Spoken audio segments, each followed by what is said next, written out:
Good morning from Vietnam. Thanks a lot for spending your evening to join our Inside Sharing Show and share your stories with our global audience. And on behalf of the Yeah, my listeners, pleasure. I want to say thank you.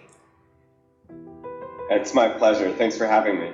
Hey, since you haven't been to Vietnam, like I said earlier, please come. You have a new friend, new family, and we're gonna introduce you to our beautiful city and amazing people over here too. So make time on your bucket list to join here, okay?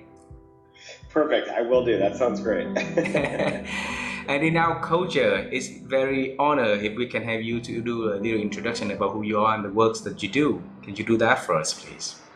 Of course. So I'm Hal Hershfield. I'm a professor of marketing, behavioral decision making, and psychology at UCLA's Anderson School of Management.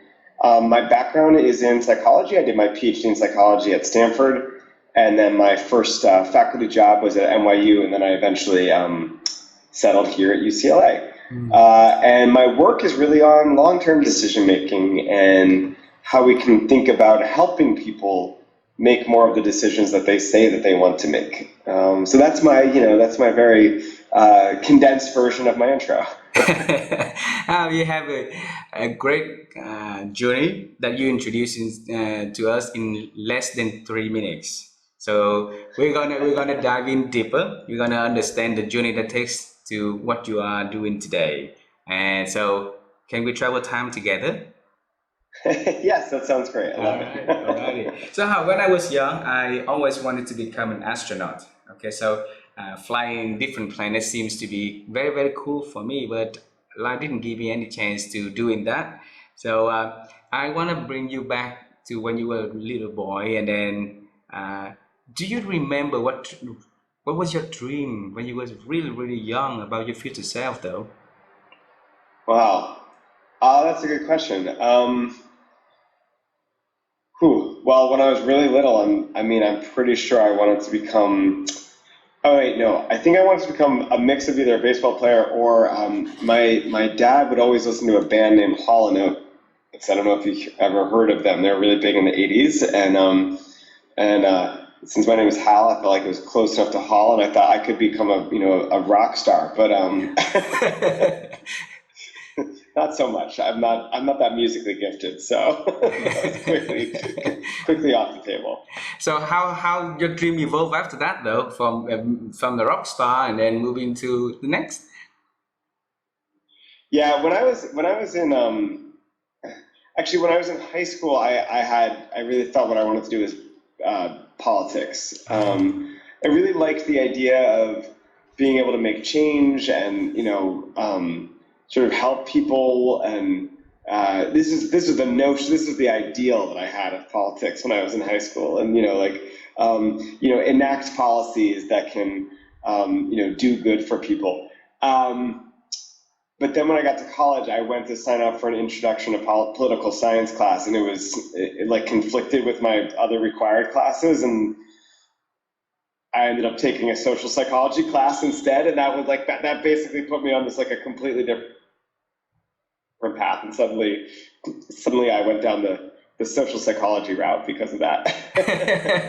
So you went to the social psychology route not by intention, but just taking you to a different path because of that.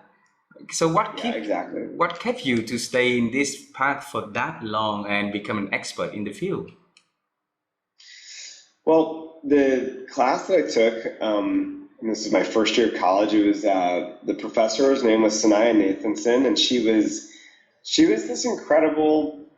an incredibly gifted teacher, and also really made the material come alive. And back then, when I was taking social psychology, this was in the late 1990s, so much of the focus was on understanding the social worlds that people live in, and really understanding, why do we do certain things, and trying to shed light on some of the mistakes that we make in our cognitions when we think one thing, but the world may be telling us something different.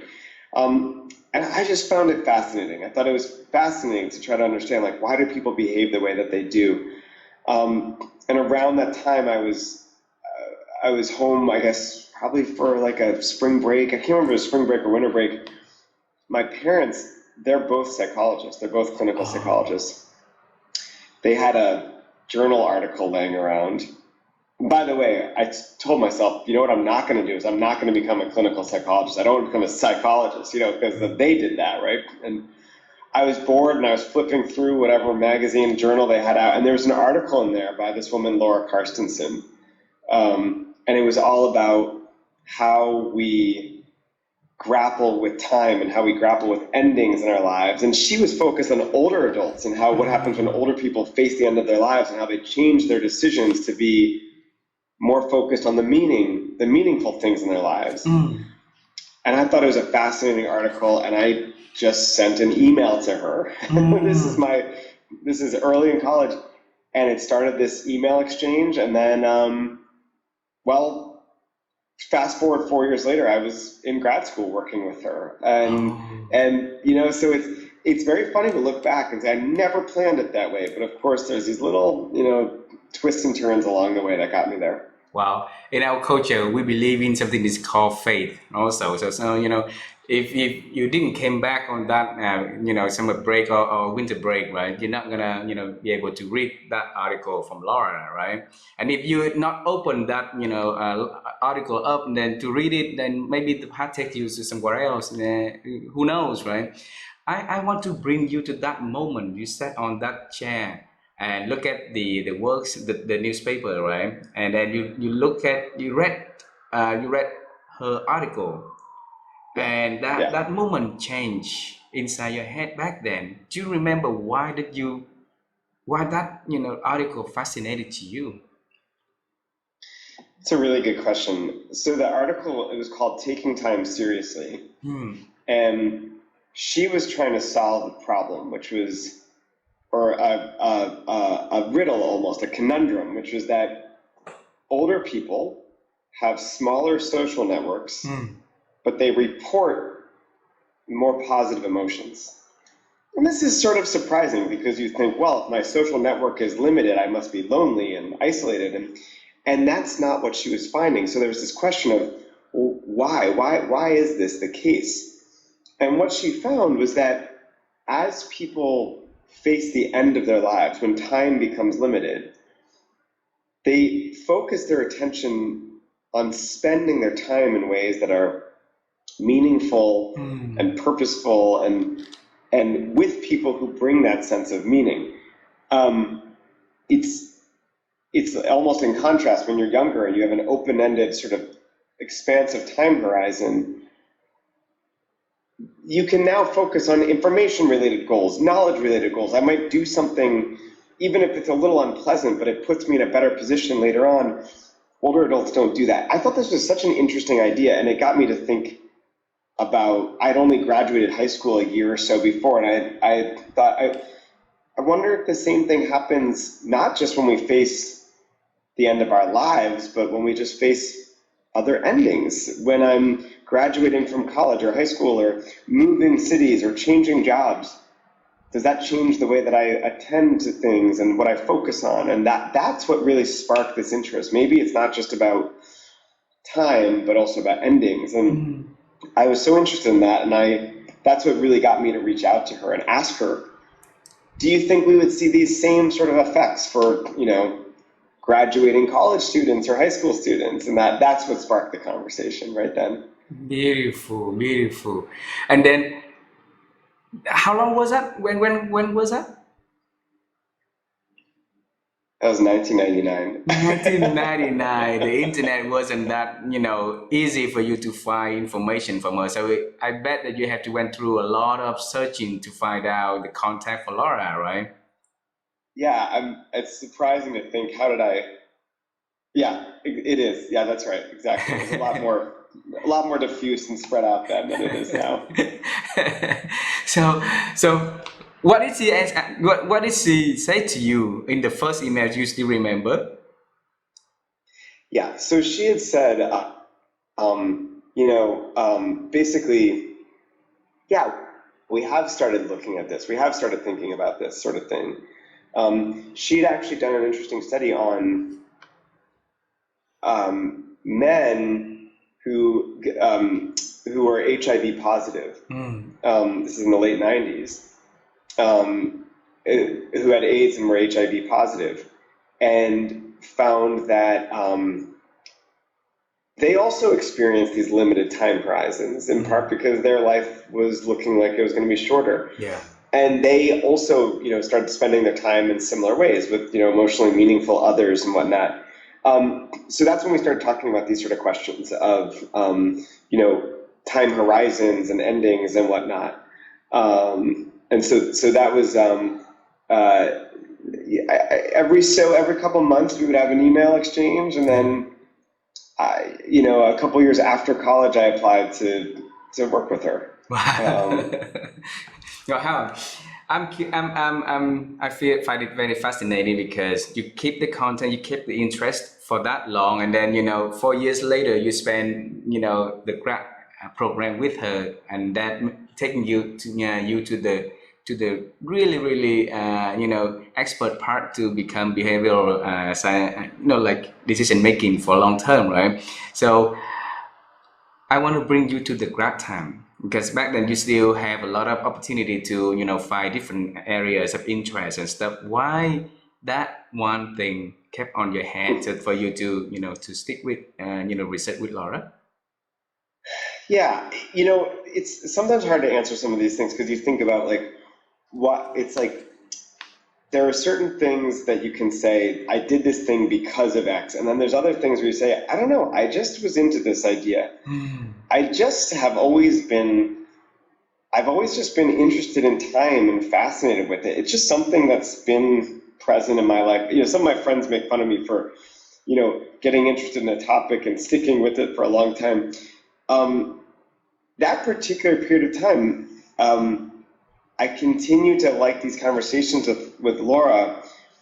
She also had gotten more into policy making, policy decision making, which is funny when you think about where I started being interested in politics. And then, she said, psychologists don't have enough to say about retirement. This is a policy issue. This is a societal issue in America. Why do people have such a hard time with this? Psychologists should speak to this. That really got me down a path of trying to figure this out, of saying, yeah, what is it about? What is it about, long-term decision-making, retirement in particular, that is so hard for people to think about? So that's what really kept the spark going, kept the sort of interest going there. So now going to the book that you just published, I want to say congratulations on that. Okay, tell us Thank about the you. journey. Since when you thought of writing the book, though? Oh, probably about 5 years ago, I 5 years started ago. really thinking about it. But off and on, off and on. There was other stuff going on. About 5 years ago, I had well, no, I guess it was 4 years ago. I ended up meeting with a book agent, and we had a whole conversation. And my wife was pregnant with our second kid, and I remember sitting down with her, and we were saying, well, I wonder, I'm thinking about writing this book, and I think she said something along the lines of, will you have enough time? Is that a good idea?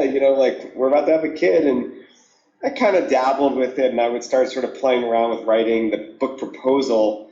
And then, when COVID hit, that's kind of when I really started writing and thinking about it more seriously. And then, when about a year into, so about 2021 is when I really started to write the book. So 2 years ago, it took about a year to write it, and then it's just come out. So Wow. yeah. A lot of my guests to the shows, right? A lot of them are business leaders who are very successful in running business, and then they say that there's two things that they wanted to do, but they're yet doing that. First one is to run their own organizations because they've been successful running for companies, right? Why not doing their own, right? The second one is to write their own book and share their stories. And so I know it's not an easy path. It's a lot of hard work and stuff. So I want you to share some insights about the journey of writing. So whoever listens to that, and we'll be able to find the courage for them to to write their own books, please. Sure. That's a great question. So I'll say there's a couple things. One is that part of my journey, I didn't expect for it to be as enjoyable as it was because I wasn't anticipating how many interesting people I'd get to talk to in writing the Oh. book. And so, I think you think of this image of writing a book as this lonely endeavor where you're, at your keyboard writing. And so much of it for me was talking to people and learning from them. And of course, so much of it was by myself, right? But I got to meet some really interesting people and learn from them, and then, put their stories and their experiences down on paper. The other thing for me about the journey was that I'm very bad at I have a hard time sort of just getting started on something. I Oh. need time to sort of like ease into it. And so I was very regimented about I would have to block off like 4 hours at a time. And Mm. so like many days a week I would have a 4 hour block, and that was just the time to work on the book. And even if I sat there and did nothing, that was it. That was the time. And that was so helpful because, I know that there are some people who can just have 15 minutes here and 15 minutes there and just write. That's not me, and so I Mm. needed that. So recognizing that I needed that sort of block was like really, really helpful for me to know that. Mm.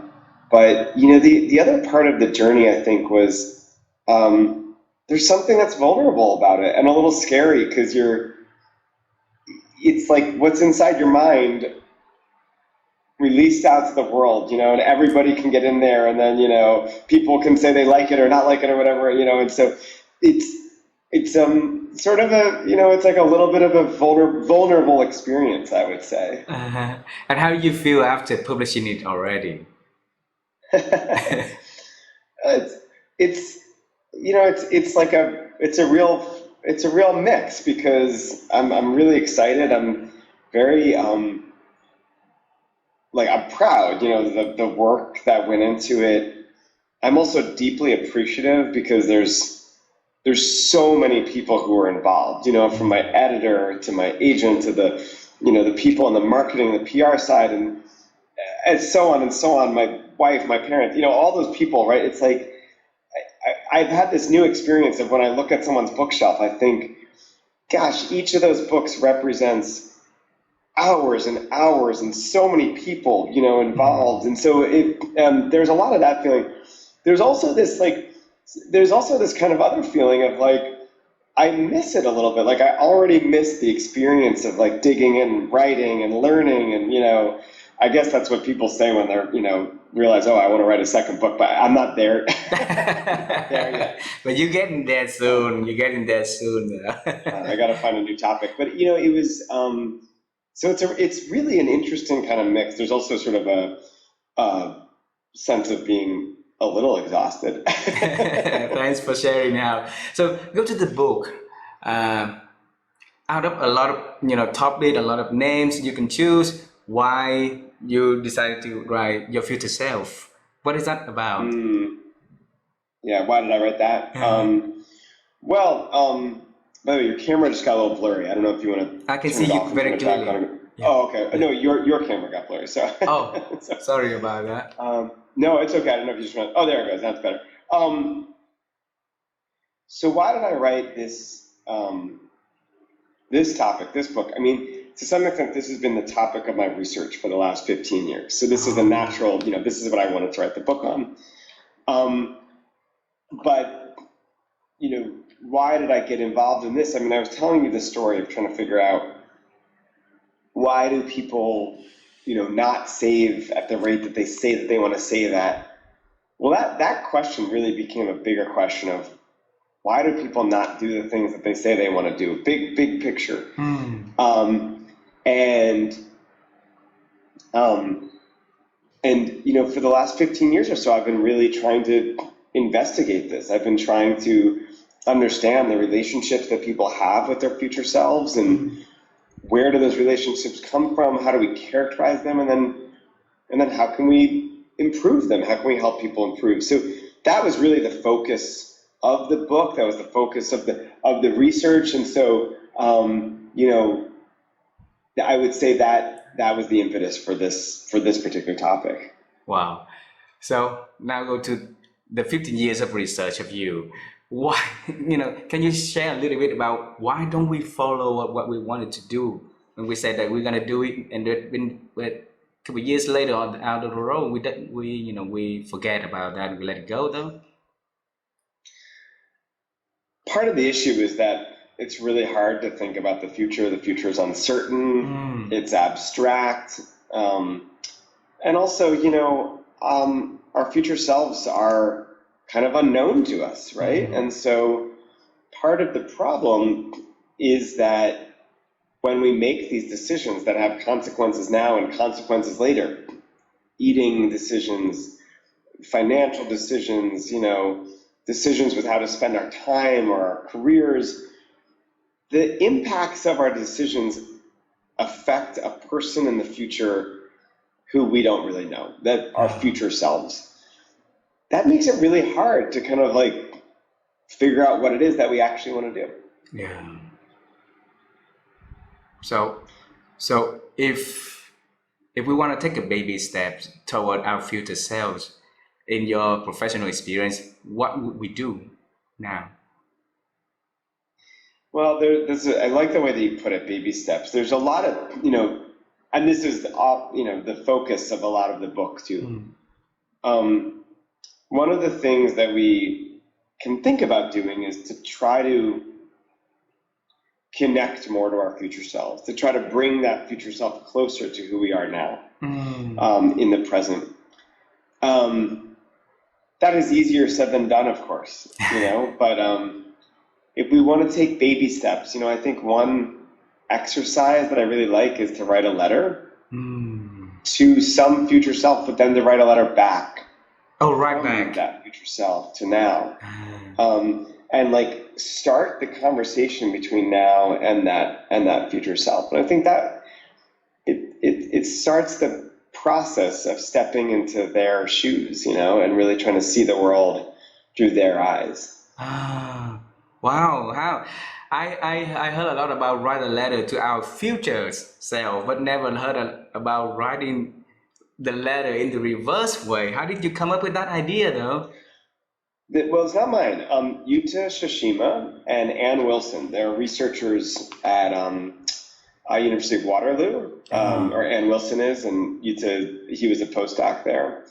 And they did this project, and I thought it was so clever. They had people write letters to and then from their future selves, and it forces you to step outside of the present and sort of look down on the present and the future together.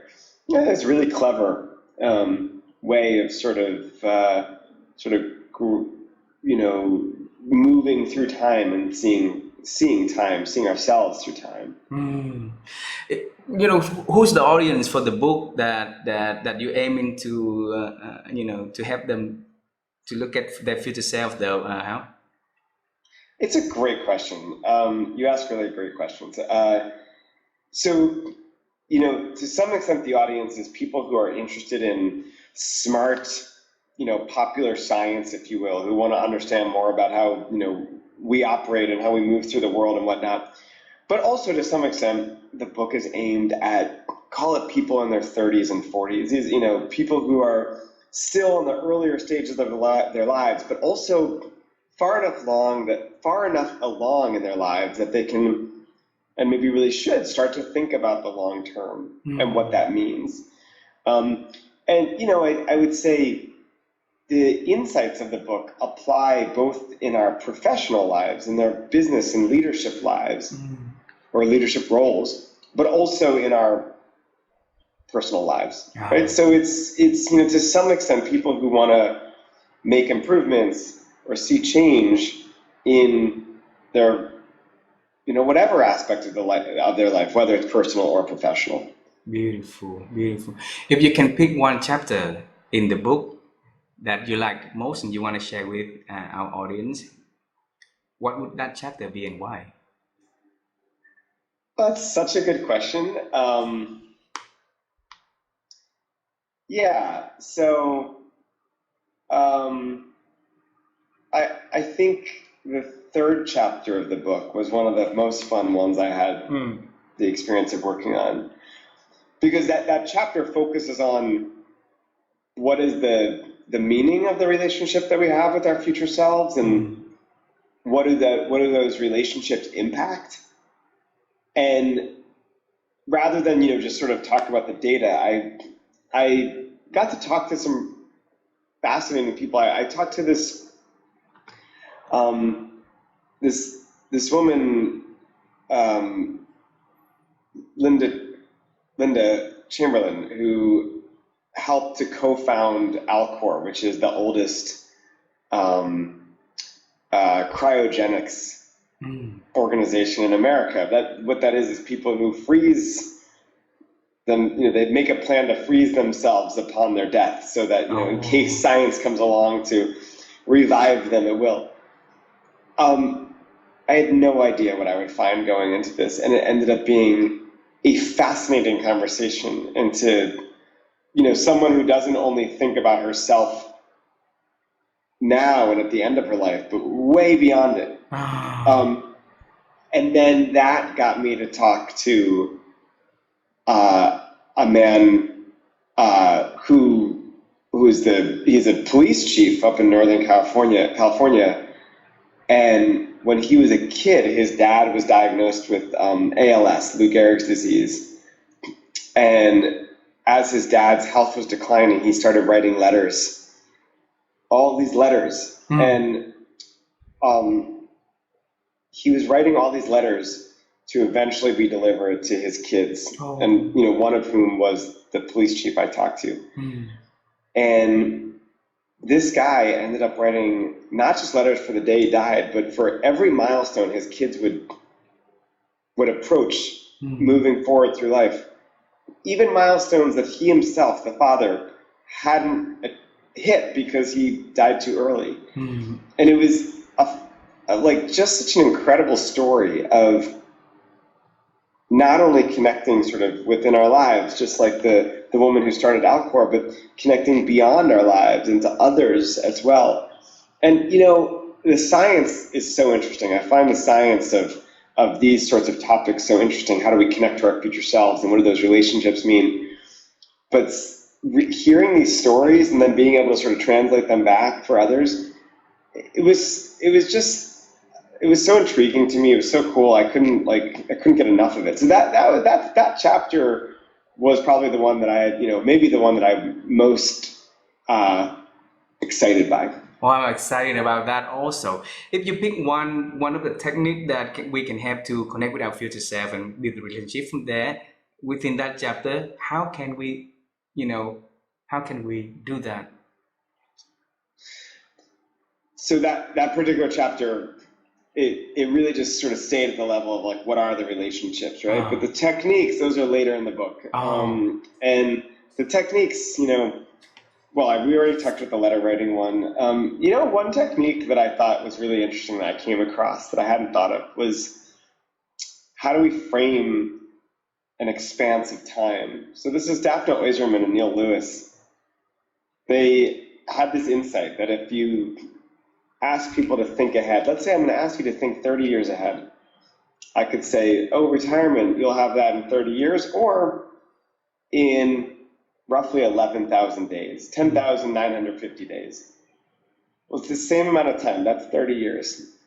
But what's funny is that people who hear the message framed in days think that the event is going to happen sooner. It feels faster. Like days feel fast, years feel long. And that particular research found that when you frame some future event in terms of days, it actually draws the future self closer. People felt more connected to that future self. And so I Oh. thought this was really a fascinating way to say we could think about the world ahead, the time, a period of time ahead in terms of years, or frame it in terms of days. And would that change our relationship with our future selves? I thought that was really interesting. Beautiful, beautiful. Thanks a lot. Huh.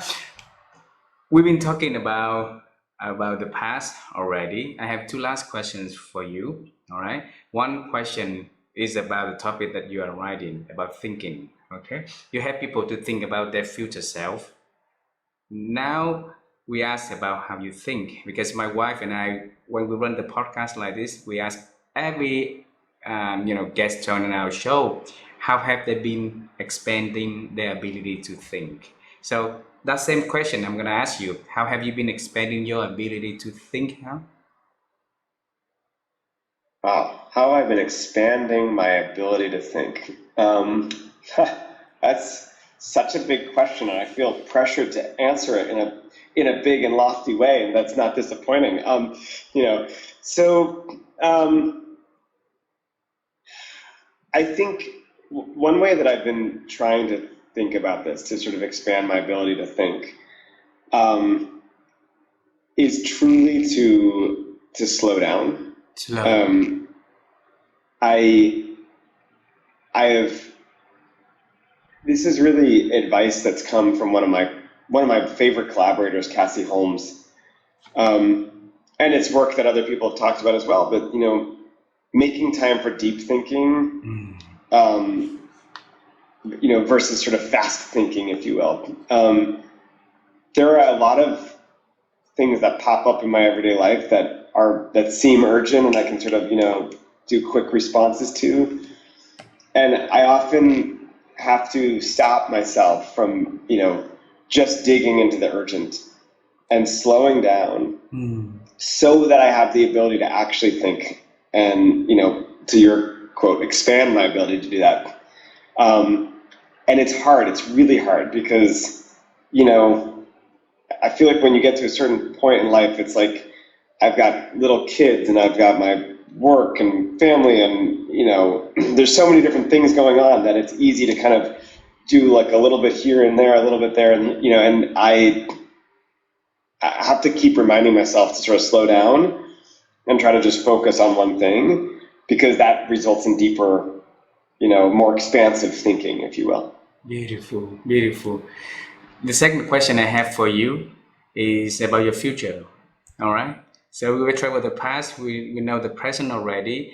Is there anything exciting that you are working on you want to share with us in the world so that we can celebrate with you in advance? Oh, that's great. I'm all about celebrating in advance.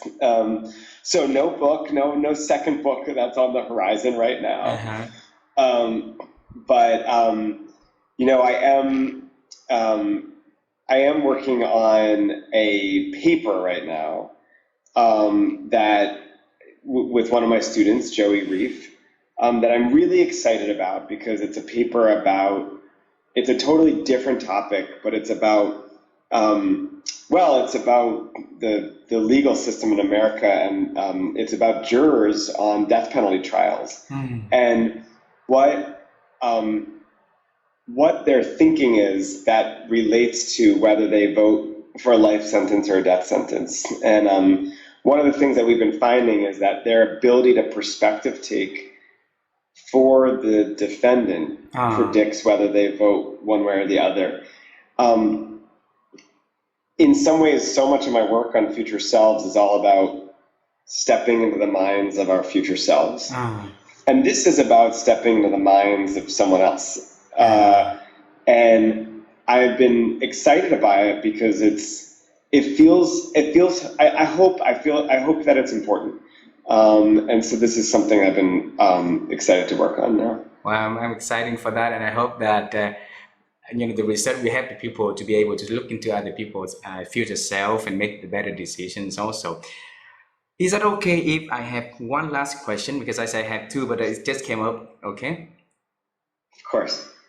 This is a promise I have with my speaking coach. Okay, and she asked me to ask bizarre questions every time I have a chance to talk to an expert or somebody. And this is out of the blue. I want to ask you about the letter that house from the future is writing back to you now. Can you share with us that letter? The letter that the letter that I've written to my own self. Yeah, your future Oh, you that's writing to great. yourself.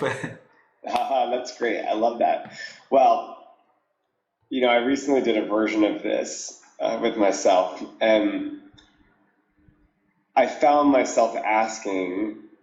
future self asking me, what are you proud of? And, what's been your biggest accomplishments? And are you happy with how you're spending your time? And that sort of exercise has been really illuminating, because it sort of forced me to ask myself now, am I happy with the way I'm spending my time? Am I happy with the way that I'm doing things? And or do I want to make any changes? Beautiful. And I don't have to scroll the letter. Oh, let me pull it out, and here it is. But I will tell you that my best friend, my oldest friend from growing up, we met when we were 2. He just sent me a letter in the mail, and I don't know about you. I almost never get letters, And he wrote, there's a little sticky note on it, and it said, you mentioned writing a letter to your future self. Well, I'll see that and raise you one. This is a letter to your future self. And it was a letter as if it was the year 2051. And he wrote 2 pages of, a conversation between the two of us, and what would our kids be doing. And it was first off, it was hilarious, but it was so creative, because he was saying, what are each of our kids up to? And I thought it was extremely funny and extremely clever. And it also made me think, like, well, I've known him for 40 plus years now. I mean, good chance I'll continue to for another 20 or so. And see, it helps to foster relationship to the next level, right? Because you're not only thinking about what you guys are doing now, but thinking about the next 30 years, how the family of each of you is going to be, and how the family between the two is going to be.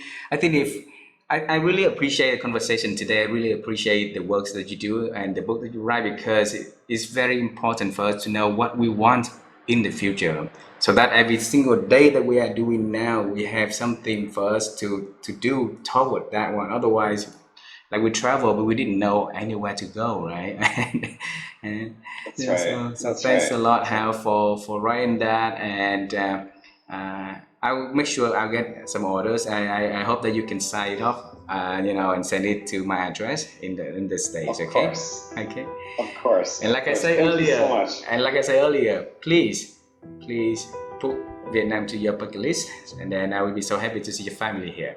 Okay. That would be wonderful. I'd love that. Thank you. Thank you very much. Thank you very much.